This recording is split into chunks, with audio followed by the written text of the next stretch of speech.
historic and esteemed history.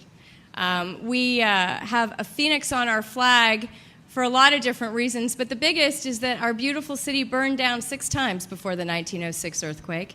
And every time it burnt down, we rebuilt it, and every time we rebuilt it bigger and more beautiful than the last.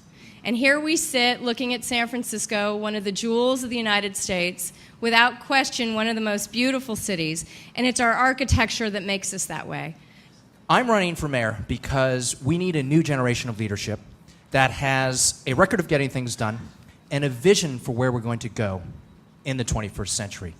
I see a San Francisco where we build a 21st century economy in vibrant job centers here in the financial district, south of Market, in the Central Market area, with vibrant neighborhood commercial corridors, the heart of a livable San Francisco. I see a San Francisco where we are truly a transit-first city, making sure that our buses are running on time, that we don't have congestion, and we have safe streets for our pedestrians and cyclists. I see a San Francisco where we have housing that is affordable, sustainable, and transit-oriented, which is why I fought successfully for the Hunters Point Project, the Park Merced Project, Treasure Island, and the America's Cup. It has been my purpose as your interim mayor to make sure that our city is economically sound and to make sure that decisions made in Room 200 in cooperation with the Board of Supervisors represents a new tone in government, one that is more civil, but also one that is welcoming of different viewpoints. The work of architects, the work of engineers, the work of construction managers, neighborhood planners have a lot to do and dependent upon whether or not our city's economics are solvent and have a very solid foundation.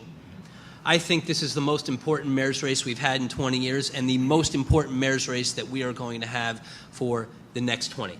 And that's because of the unique opportunities and challenges that we find before us. And I know they are things that you are very familiar with. Our population has gone from 750,000 to 800,000 people over the course of the last 10 years. So the question in this election is what role government is going to play in our lives going forward, and to assure that we can celebrate our past and adapt to our future. And that is something that all of you know perhaps better than anybody. I'm in this mayor's race to bring a little bit different perspective, to be the first mayor or the first administrator in the last 15 years that serves politics and not people. I have a history of building and developing projects for almost every department I was with. The last big project I did, I created the funding, the site, and oversaw the development of the Civic Center Courthouse. I then ran for supervisor and delivered on 5 promises that I made, all building projects: Lake Merced, Harding Park, the Youth Guidance Center, Ocean Avenue Rebuild, and Laguna Honda. I have a son that's project manager for Nibby Brothers, who's in charge of the Exploratorium project going on down at the waterfront. So I'm intimately involved with that project, and I love what's happening with it. The worst or the first building I'd get rid of, maybe with its occupants, I don't know, Federal Building. What do you think? I love the Ferry Building. I love its openness. I love its location. I love the symbol that it sends to those looking from the water. Being a maritime lawyer myself, I have a soft spot for it, so I love its look from the water. And the one that I like the least, I think, from my days on the police commission, which I would agree with Tony on, I think the Hall of Justice is, I don't even like to go in it. I was going to say Ferry Building as well, but since it's already been mentioned, I will mention another building I've been hanging out a lot, and that's One Market. It's the home of both Salesforce and Autodesk. They've really done a great job in adaptive reuse. The building that must go away is the Hall of Justice. Not only because it's terrible, it is not seismically safe. In addition to the Ferry Building, which I think is great for creating community, I am very partial to Grace Cathedral, which is in the heart of my district, and I think, again, helps to embody a very important piece of our city's history, but also is helping to build community on top of one of our greatest hills. I think that Fox Plaza is not a building that helps to create community. It actually creates wind tunnels, and I know there are some potential changes suggested around there, but that is a part of town that we need to revitalize. We need to bring more life, economic, and residential activity to. It's funny, I was thinking St. Dominic's Church. I got married there, and my children were baptized there, and so it holds significance, and it's a beautiful place. I'm really scared to tell you which building I'd like to knock down for fear that somebody has designed it and they're sitting in this room. But it's an apartment building on Pacific and Laguna. It's that big concrete fortress. I would really like to see that come down and a new beautiful apartment building go up. I think CEQA reform is needed. I think it's going to be a controversial topic of discussion that you're going to have to bring both neighbors and professionals in on. I am open to thinking about state CEQA reform, but I think actually there are other ways that we could make the process better just here in our own hometown. There is tremendous uncertainty around the San Francisco planning process, and I think that is a function of the fact that we actually have multiple agencies that govern the planning process, not just the planning department. We have redevelopment, we have the mayor's office, then when you add the Department of Building Inspection and the Housing Authority, it's bureaucracy gone wild. Board President CHIU mentioned earlier, there are some local things that we can do. For example, I think discretionary review has gone completely mad. There is processes where if we were a little proactive, we can actually get substantive review without allowing people to go endlessly with arguments that have already been dealt with. Let me tell you, when a group by the name of, known by the acronym CAR, can sue under CEQA to stop the implementation of the bike plan, saying there's a CEQA violation, I think we got a problem. And I do think that we have to, during the course of that litigation, we talked with our brethren about the possibility of going up to Sacramento, and there was a great deal of hesitancy, which I understand, because once you open it up, who knows where it's going to go. But I think we need to do it in a responsible way and make sure that the goals of CEQA are protected. Yes, absolutely necessary, except in cases where it's going to be restrictive and prohibit the project from moving forth. I hope as architects you stand up and fight these things and go out there and interview the people and see what they want in their neighborhood. We got to preserve our character. Do we want to prohibit growth? No. We want to make San Francisco better and better. If it goes higher and higher, fine. But let's let the people here weigh in on this. Increased density in appropriate places along transit corridors is an inevitability and a good thing, especially if we balance it with green space and we have the transit and land use planning to accommodate it. But I also think we have to make sure that we are protecting the unique character of neighborhoods. The words density, I'm not afraid of, if you people in this room actually do the work of innovation that you have been taught or want to do and allowed to do when the city continues in its effort to be economically sound so you can do that innovation. I think part of what is beautiful about our city has been protected by height limits and making sure that we can enjoy the rolls of the hill. That being said, if Manhattanization is also about building in a way that helps to foster density and community and diversity, I am supportive of that. I do support more development around transit corridors, transit-oriented development.